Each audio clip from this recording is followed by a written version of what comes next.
नमस्कार, मैं अतुल दुबे हूं और आज बात करने जा रहे हैं महत्वपूर्ण विषय के ऊपर, जो कि लगातार 2 महीने से ऊपर का वक्त हो चुका है जिसके ऊपर चर्चा हो रही है, लेकिन अभी तक कोई ठोस समाधान नहीं निकल पाया है। बात करेंगे हम एनसीएल एचईएमएम ऑपरेटर भर्ती परीक्षा के मामले में, जो कि व्यापक तौर पर भ्रष्टाचार के आरोप लगे थे, जिसके बाद जो है एनसीएल अब वो जांच करके पूरा समाधान निकाल दिया है।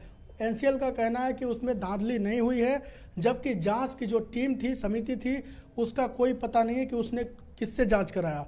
हमारे साथ बात करने के लिए रंजीत कुशवाहा हैं और आरटीआई कार्यकर्ता रवि शर्मा जी हैं। रंजीत कुशवाहा ने हाईकोर्ट में याचिका दायर किया था, जिसके बाद क्या कुछ हुआ वो जानने की कोशिश करेंगे। और सामाजिक कार्यकर्ता के रवि शर्मा के पास भी तमाम तथ्य हैं, वो बताएंगे कि आखिर इसमें कितनी व्यापक तौर पर गड़बड़ी हुई है और एनसीएल पहले से कैसे इस तरीके से भ्रष्टाचार को बढ़ावा देता है। तो सबसे शुरुआत हम करेंगे रंजीत कुशवाहा से, जानेंगे कि कैसे याचिका इन्होंने दायर किया था और अभी तक क्या समाधान निकला। रंजीत, आप बताइए, क्या कुछ बहुत लंबे समय से लड़ाई लड़ रहे हैं, क्या समाधान निकल पाया अभी तक? सर, अभी तक जो भी जांच रिपोर्ट आई है उससे हम बिल्कुल ही संतुष्ट नहीं हैं। जब हमने सबसे पहले रिट पिटीशन हाई कोर्ट में फाइल किया था, तो उसके बाद जब हमारी हियरिंग हुई तो उसके बाद जो भी केस का निपटारा हुआ, डिस्पोज ऑफ हुआ, लेकिन यहाँ पर पेपर में इलीगल तौर से छापा गया कि केस को खारिज कर दिया गया, जबकि बिल्कुल ही निराधार है। हमारे पास उसकी प्रूफ है, 2 पेज की जजमेंट कॉपी है जिसमें केस डिस्पोज ऑफ हुआ है, यानी कि उस केस का निपटारा हुआ था। और हमें 2 पेज की जजमेंट मिली है और उसमें यह लिखा गया है साफ तौर से कि आप जाइए, जो भी जांच कमेटी एनसीएल ने बनाई है उसके समक्ष प्रस्तुत होकर उन्हें जो भी आपके पास एविडेंस हैं उन्हें आप उसके सामने प्रस्तुत कीजिए। लेकिन जब हमने हेडक्वार्टर में पहुंचा तो वहां हम सिक्योरिटी से मिले और उनसे बोले कि हमें मिलना है जाँच कमेटी से। तो उन्होंने पहले तो ये साफ साफ बोला कि हम लोग को नहीं पता है कि कौन जाँच कमेटी में है, तो हम कैसे आपको मिलवाएं। तो हम लोगों ने बोले कि सर आप जाइए अंदर, अपने अधिकारी जो भी हैं उनसे बात कीजिए और हमें मिलने के लिए बोलिए।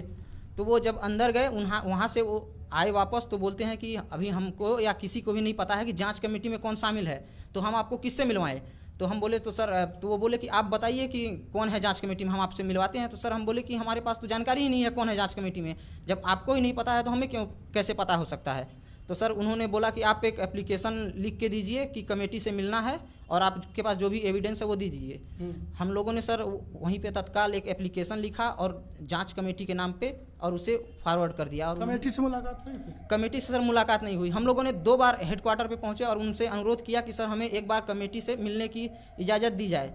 और चूँकि हमारे पास पिटीशन में ही वो जो जजमेंट था उसमें लिखा था साफ तौर से कि आप जाइए और जो जांच कमेटी है उसके समक्ष प्रस्तुत होकर जो भी आपके पास साक्ष्य हैं उसे दीजिए। देखिए, एनसीएल ने जांच कमेटी से मिलने तक नहीं दिया, जबकि बता ये रहे हैं कि हाईकोर्ट ने कहा है कि उनसे समाधान हो, उनसे वो मुलाकात करे। ऐसे ही है कुछ? हाँ सर, ऐसी है। फिर क्या हुआ, मुलाकात हुई? मुलाकात सर हुई ही नहीं। जब हम वहाँ के अधिकारियों से भी मिले तो उन्होंने साफ मना कर दिया। एक तो अधिकारी, हम उनका नाम नहीं लेना चाहते हैं, लेकिन अभी हम बता रहे हैं कि उन्होंने बोला साफ साफ कि हम आपको क्यों बताएं कि जांच कमेटी में कौन है। उन्होंने साफ तक ये भी मना कर दिया कि हम आपको क्यों बताएं कि जांच कमेटी में कौन जांच कर रहा है। सर यही चीज़ें हैं। अच्छा, तो क्या कहा गया कोर्ट में? कोर्ट में कहा गया कि जो उनके जो एनसीएल के वकील थे ग्रीष्म जैन जो थे, उन्होंने ये बोला कि चूँकि हम पहले से ही इसकी जांच चल रही है और कमेटी अभी निर्णय नहीं दे पाई है, इसलिए हमारा जो केस था वो डिस्पोज ऑफ हो गया, इसलिए कि अभी जांच रिपोर्ट जब आई ही नहीं है तो आप क्यों ऐसा कर रहे हैं, आप क्यों इस तरह का आरोप लगा रहे हैं। तो यही अब जांच रिपोर्ट आ गई। अब इसमें साफ साफ देखा जा चुका है कि जब एनसीएल के ही अधिकारी जांच कर रहे हैं तो इसका क्या निर्णय निकलेगा। ये तो हमेशा से ही पता था हम लोग को कि ये तो उन्हीं के फेवर में दिया जाएगा, तो ये निष्पक्ष जाँच ही क्या हुई। हम लोगों ने पहले भी मांग किया था, जब वहाँ पर उनके अधिकारी से हम लोगों ने बात किया कि आप इसमें प्रेस को इन्वॉल्व कीजिए, हमारे कुछ लोगों को इन्वॉल्व कीजिए और जो माननीय कलेक्टर महोदय के द्वारा जो भी अधिकारी सुझाए गए हैं उनको भी उसमें शामिल कीजिए। लेकिन उन्होंने सारे चीज़ें को नकार दिया और केवल अपने ही 2-3 आदमियों के नाम रखे, जो कि किसी को भी नहीं पता है कि उसमें कौन से जीएम रैंक के अधिकारी हैं, ये तो अभी तक नहीं पता है। क्या करेंगे आगे? आगे हम लोग इस पे जो जाँच कमेटी जो जाँच रिपोर्ट आई है उसके अगेंस्ट जाएंगे और फिर जाएंगे हाई कोर्ट में। फिर जाएंगे? हाँ, फिर जाएंगे हाई कोर्ट। ठीक है, तो हम आपसे बात करेंगे इसके बाद। जब सामाजिक कार्यकर्ता रवि शर्मा जी हैं, काफ़ी लंबे समय से एनसीएल के मुद्दे को लेकर के उठा रहे हैं, उनसे जानेंगे कि आखिर इस मामले में ये क्या बता रहे हैं कुछ तथ्य हैं इनके पास, वो जानकारी देंगे। क्या कुछ कहेंगे इस मामले में?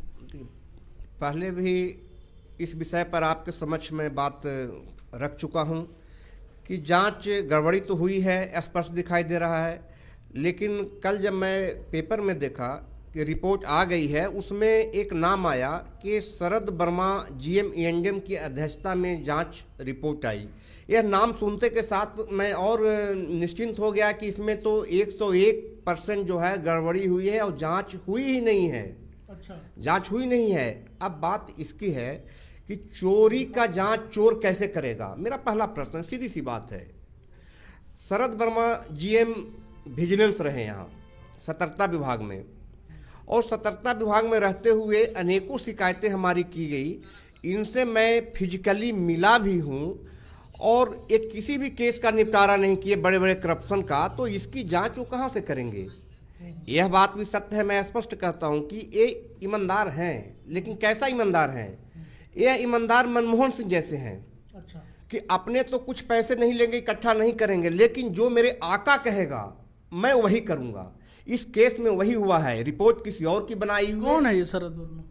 शरद वर्मा जीएम ईएनडीएम वर्तमान में है, एनसीएल का हेडक्वार्टर में जीएम ईएनडीएम है। इसके पहले ये सतर्कता विभाग में जीएम ईएनडीएम थे। वहाँ से हटने के बाद एक छोटी सी बात, सतर्कता विभाग में जो व्यक्ति होते हैं, जनरली क्या होता है कि स्वाभाविक है कि केस तो एनसीएल के अगेंस्ट ही वहाँ जाते हैं, शिकायत की वो जांच करते हैं। उसके अगर वो एनसीएल के अधिकारी के फेवर में नहीं करते हैं जांच, तो उनको किनारा कर दिया जाता है, और जो फेवर में करता है उन्हें मलाईदार पोस्ट दिया जाता है। यही शरद वर्मा के साथ हुआ। जैसे ही वहाँ से विजिलेंस से निकले, खड़िया परियोजना का उन्हें जीएम ईएनडीएम का इंचार्ज बना दिया गया, वहाँ से उठे एनसीएल का इंचार्ज बना गया, तो स्पष्ट दिखा दे रहा है कि मलाईदार पोस्ट पे है। ये तो एनसीएल मैनेजमेंट के लिए काम ही कर रहे हैं। अब इनकी क्या गतिविधि रही, मैं वो भी आपके समक्ष रख दे रहा हूँ। देखिए, ये शरद कुमार वर्मा ही हैं जिनका मेरा वेरिफिकेशन शिकायत का किया हुआ है। 17/8/2019। हाँ, उस समय ये चार्ज में थे विजिलेंस जीएम का, और 12/9/2019 को दोनों मैं अपने शिकायत का कंफर्मेशन किया जांच के लिए। इन्होंने क्या था शिकायत, क्या थी? हाँ, मैं शिकायत भी रख दे रहा हूँ, एक एक करके मैं विषय रख दे रहा हूँ।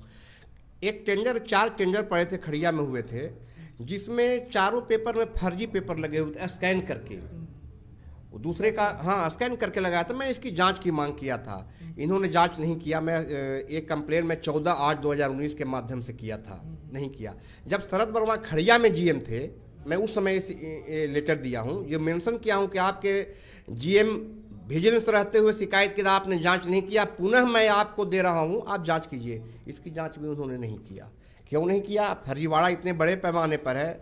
दूसरा बात मैं रख रहा हूँ, अभी एक टेंडर हुआ, अभी फिलहाल मैं जनवरी की बात कर रहा हूँ श्रीमान, जनवरी में टेंडर एक CWS में निकली ईएनडीएम विभाग से। मतलब हम 1 मिनट दर्शकों को स्पष्ट ये कर देते हैं, काट के कर दो, स्पष्ट ये हो गया, रेज्यूम करो। दर्शकों को स्पष्ट ये कर देते हैं, ये पूरी जानकारी इसलिए दे रहे हैं क्योंकि शरद वर्मा खुद निष्पक्ष नहीं है, वो कैसे जांच करेंगे। अब हम आगे बढ़ते हैं। जी बिल्कुल, मैं भी यही बताने का प्रयास कर रहा हूं कि जो जांच कमेटी के अध्यक्ष रहे हैं उनकी गतिविधि संदिग्ध है, तो यह जांच भी संदिग्ध है। एक टेंडर निकला ईएनडीएम विभाग का NSC नेहरू शताब्दी चिकित्सालय से और आपका सेंट्रल वर्कशॉप से। इसमें लाइसेंस मांगा जाता है, मध्य प्रदेश गवर्नमेंट का लाइसेंस, जो ईएनडीएम विभाग में काम करता है उस लाइसेंस लगता है। एक आदेश आया मध्य प्रदेश अनुज्ञापन मंडल विद्युत विनिमय 1960 के नियम अनुसार, इसका पालन नहीं करने वाले ठेकेदार की अनुज्ञप्ति निरस्त हुई है, जिनकी सूचना दी गई। ये सूचना मुख्य महाप्रबंधक विद्युत एवं खनिज नॉर्दर्न कोलफील्ड लिमिटेड को भी दी गई। ये दी गई है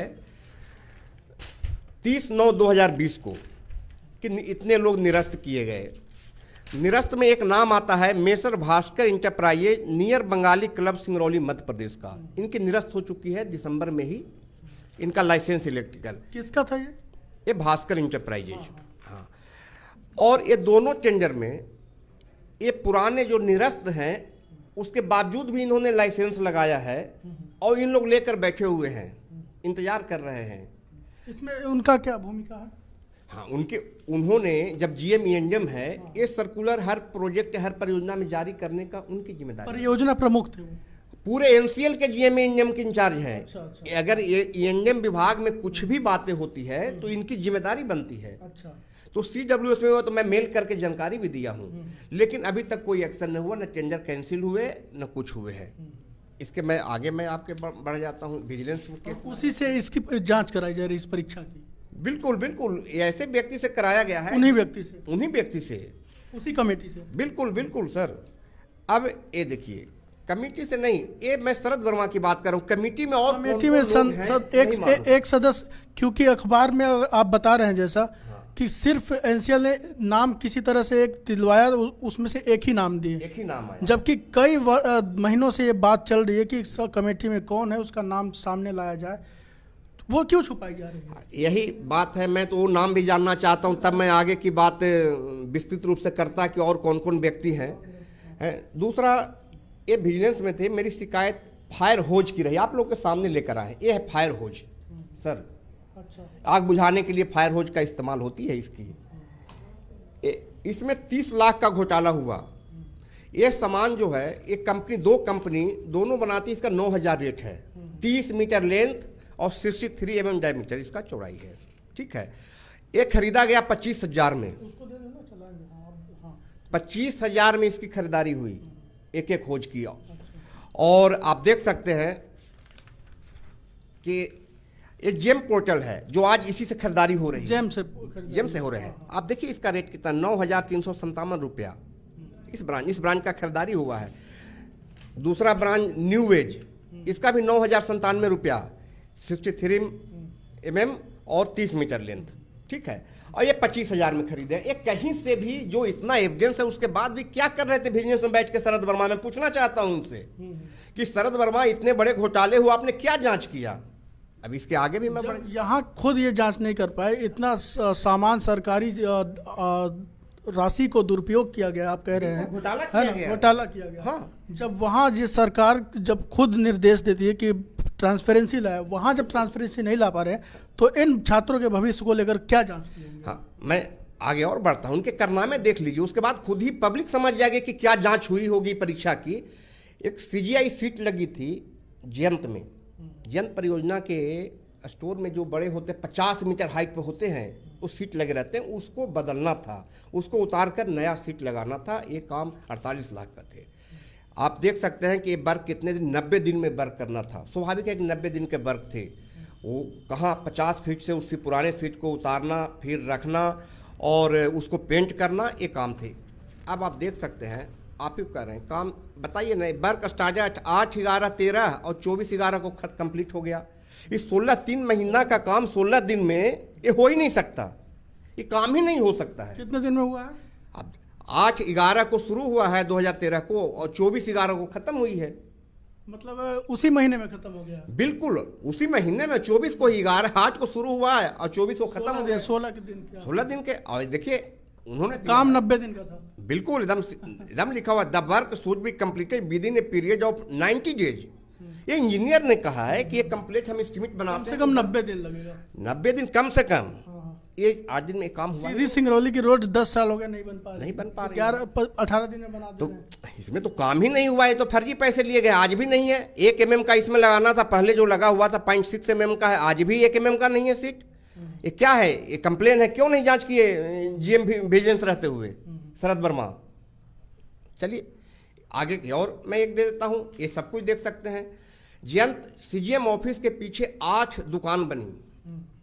किस लिए दुकान बनी? एक रेलवे बुकिंग के लिए, एक सैलून के लिए, एक पूजन सामग्री के लिए, एक टेलर व्यवसाय के लिए, चाय के लिए, बेकरी के लिए, मेडिकल शॉप के लिए और ड्राई क्लीनिंग के लिए 8 दुकानें बनी। इसकी निविदा निकली, टेंडर निकला, उसमें बताया गया कि इस वेबसाइट पर निकली हुई है, आप इससे जाकर डाउनलोड करें। सच्चाई है कि इस वेबसाइट पर नहीं थी।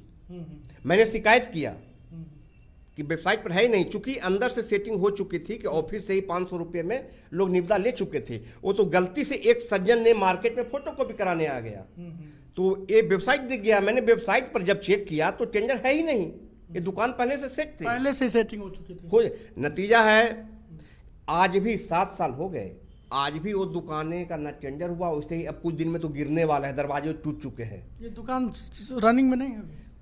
उसके बाद जब कंप्लेन के बाद दोबारा टेंडर ही नहीं हुआ, टेंडर नहीं हुआ, नहीं हुआ। भाई आप बनाए ठीक है, निकाला एनसीएल नहीं है। एनसीएल नहीं, हम कह रहे हैं कि पैसे लगे होंगे, आज दुकानें बने, पैसे लगे हैं, वो आपने 7 साल से उस दुकान को छोड़ दिया, तो किसके पैसे थे वो? जनता के ही पैसे हैं। आपने उसको गिरने के लिए क्यों छोड़ दिया? तो गड़बड़ी कहीं ना कहीं हुई है, सरकारी धन का दुरुपयोग किया। बिजनेस में कंप्लेन कर रहे हो, क्या कर रहे थे शरद वर्मा? किसकी भूमिका थी?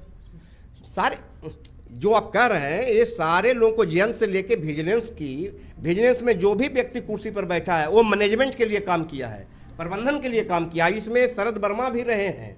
इनके कार्यकाल में भी जितने शिकायतें हुई और कार्यकाल नहीं मानते इसे, मतलब मानते हैं आपकी निष्पक्ष जांच नहीं हो सकती इस परीक्षा की? बिल्कुल हुई नहीं है, नहीं हुई है। नहीं। अब एक और मैं बढ़िया दे रहा हूँ, देखिए आप सब समझ सकते हैं। एक रिफ्लेक्टिव बेस्ड बहुत अच्छा उदाहरण दे रहा हूँ, मैं इसलिए दिखाना चाह रहा आप हूँ। इतना प्रूफ उनके खिलाफ लिए हो, कोई नाराजगी क्या उनसे? नहीं, नाराजगी की बात नहीं है। आज एक पब्लिक की समस्या आई तो इन लोगों ने अपनी समस्या लेकर आए, एग्जाम दिए, बच्चे हैं, इनको गड़बड़ी हुई तो ये उपस्थित हुए। लेकिन अब परिस्थिति ये है कि ये हैं क्या क्या कर रहे हैं। आज बच्चे की जानकारी नहीं थी, उम्मीद के साथ एग्जाम दिए होंगे, हमें रिजल्ट आएगा, हम सर्विस करेंगे। आप पैसे लेकर आपने जांच किया। अभी बच्चा कह रहा है कि आप जो याचिका करता है, जो कंप्लेनर शिकायत करता है, जो परीक्षार्थी हैं, ये जांच समिति ने उनका बयान क्यों नहीं लिया? बयान ही नहीं लिया, ये भी बयान ही बता नहीं रहे लिया। हैं। अरे क्या उसकी बात जब तक हम सुनेंगे नहीं, उससे अगर ठीक है जो शिकायत किए उस कागज को आपने देखा, आप यदि बयान लेते तो आप और बहुत कुछ उससे जानने का प्रयास करते। आप जांच समिति हैं, आप उससे क्वेश्चन करते कि और बताओ ताकि मैं इस जांच में आगे बढ़ूं। आपने क्यों नहीं इसका बयान लिए? अब बिना इसके बयान लिए हुए रिपोर्ट सौंप दिया गया। कैसे सौंप दिया? एक छोटा सा एक तरफा।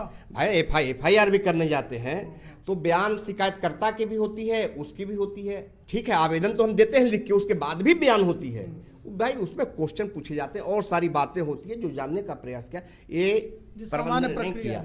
दूसरी बात, ये जांच कह रहे हैं, लिखे हैं कि मैंने जांच देखा, प्रक्रिया में कहीं कोई गड़बड़ी नहीं पाई गई। आप ओपन करो ना इस बात को ओपन करो कि जो गड़बड़ी हुई है, जो लड़के संदिग्ध हैं, उसका आप जो एग्जाम हुए उस सेंटर का आपने वीडियो जारी करो कि सेंटर में ये लड़के संदिग्ध रहे जिनका शिकायतें आई हैं इतने नंबर का, वो उपस्थित रहे हैं वहाँ पे। उसके बाद दूसरी चीज, उस लड़के का क्यों नहीं आप इंटरव्यू दिलवाते, सामने ले आते और कहते एनसीएल मैनेजमेंट का कोई गड़बड़ी नहीं है, इस लड़का मेरिट से आया है, और एनसीएल सिंगरौली के सारे मीडिया कर्मी को बुलाते और कहते कि भाई ये लड़का कोई गड़बड़ी नहीं किया, मैं जांच किया हूं, आपको जो पूछना है सवाल इनसे पूछ लीजिए, है ना।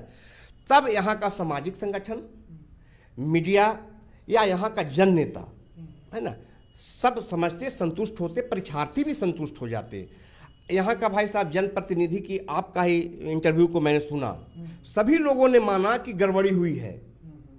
वो बुद्धिजीवी हैं, 10-10 लाख 15 लाख हम लोगों के मतदाताओं का प्रतिनिधित्व कर रहे हैं। अगर वो इस बात को कह रहे हैं गड़बड़ी हुई है, उस बात को भी गंभीरता से क्यों नहीं एनसीएल मैनेजमेंट ले रही है? ठीक है, मेरी बात को मत, विधायक जी भी माने थे, विधायक जी भी मांग किए हैं, मंत्री जी आए तो भी माने, माननीय मंत्री जी भी माने, माननीय संसद महोदया जी भी मानी है कि न गड़बड़ी हुई है।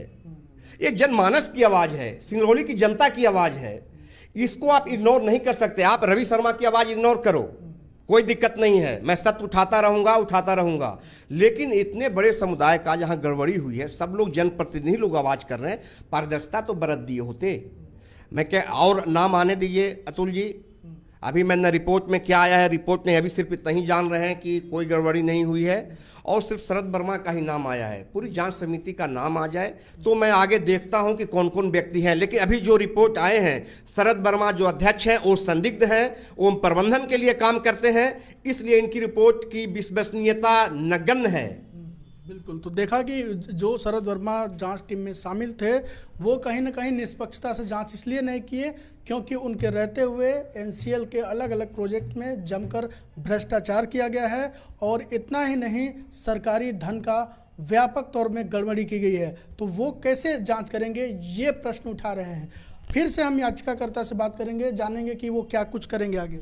सर, सबसे पहले तो हम दोबारा हाई कोर्ट में जाएंगे और इस जांच के खिलाफ अगेंस्ट में उसके आपको मिलने नहीं दिया गया जो जांच कर रहे थे? सर एक बार भी नहीं मिलने दिया गया। हम लोग 2 बार वहाँ पे गए हेडक्वार्टर, और हमने उनसे अनुरोध किया कि आप हमें मिलने दिया जाए जो भी जांच कमेटी है, और एक भी कमेटी के मेंबर का हमें नाम तक नहीं पता था, ना तो वहाँ के जो आपके सिक्योरिटी के इंचार्ज थे उन्हें भी नहीं पता था। वो साफ साफ बोल रहे थे कि मुझे नहीं पता है कि मैं तो आपको कैसे उनसे मिलवा दूँ। आप अब वो बोल रहे थे उल्टा हमसे ही कि आप बताइए कौन है जांच कमेटी में, जब हमको किसी भी माध्यम से पता ही नहीं चल रहा है कि जांच कमेटी में कौन से अधिकारी उसमें हैं, तो हम लोग किससे मिलने जाएं वहाँ। तो सर यहीं पे उन्होंने न तो हमें मिलने दिया, और हम लोगों ने उनसे रिक्वेस्ट भी किया कि हमारे जो मुख्य पेटिशन करता थे अमित यादव जी, वो आए हुए थे यहाँ पे आपके सिंगरौली में, और उनके चूँकि रहने वहने की व्यवस्था नहीं थी, तो उनसे भी हम लोग अनुरोध किए थे कि आप जल्द से जल्द मिलें। उसके बाद भी जाँच रिपोर्ट आ गई, हमें न तो रेफरेंस में लिया गया, ना तो हमसे कोई जवाब सवाल कुछ भी नहीं किया गया। चूँकि पेटिशन जो हमको हाई कोर्ट से 2 पेज का जजमेंट मिला था, उसमें साफ साफ लिखा था कि आप जाइए जांच कमेटी के समक्ष प्रस्तुत होइए और जो भी आपके पास साक्ष्य हैं उसे प्रस्तुत कीजिए, लेकिन हमसे एक बार भी नहीं मिला गया।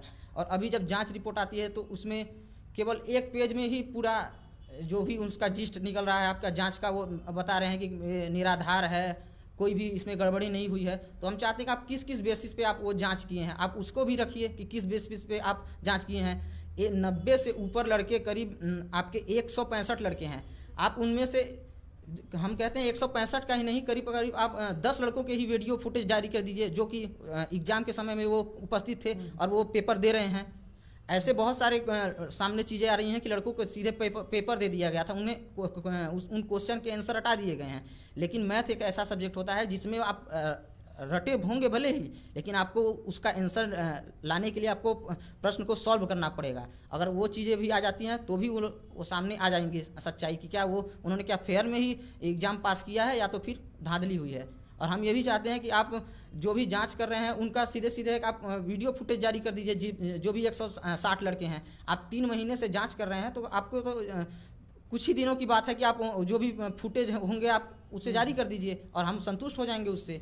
लेकिन हमें बिल्कुल ही नहीं लगता है, ये पूरी तरह से निराधार है और इसमें कोई भी जांच नहीं हुई है। सीधे सीधे ये जो निर्णय है हम लोग के ऊपर, जो भी परीक्षार्थी हैं उनके ऊपर थोपा गया है सीधे सीधे, और हम इसके खिलाफ दोबारा हाई कोर्ट में जाएंगे। दोबारा हाई कोर्ट में? हाँ जाएंगे सर। ठीक है। तो सुना आपने कि एक तरफा फैसला एनसीएल के द्वारा ले लिया गया, क्योंकि जांच जब हुई थी जांच टीम में इनको शामिल नहीं किया गया, इनका बयान तक नहीं लिया गया। कैसे जांच एक तरफा हो गई, रिपोर्ट तक सौंप दी गई।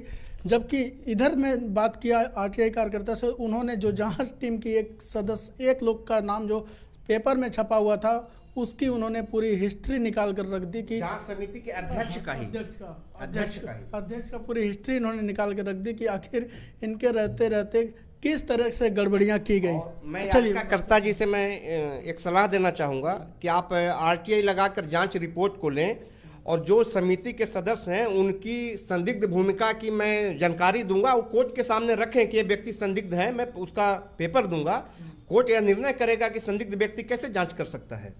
ठीक है। तो सुना आपने, तमाम ऐसी बातें हैं। इसके अलावा जो भी तथ्य हैं उसके आधार पर हाई कोर्ट में ये जाएंगे और आने वाले समय में क्या कुछ समाधान हो पाता है, ये देखने वाली बात होगी।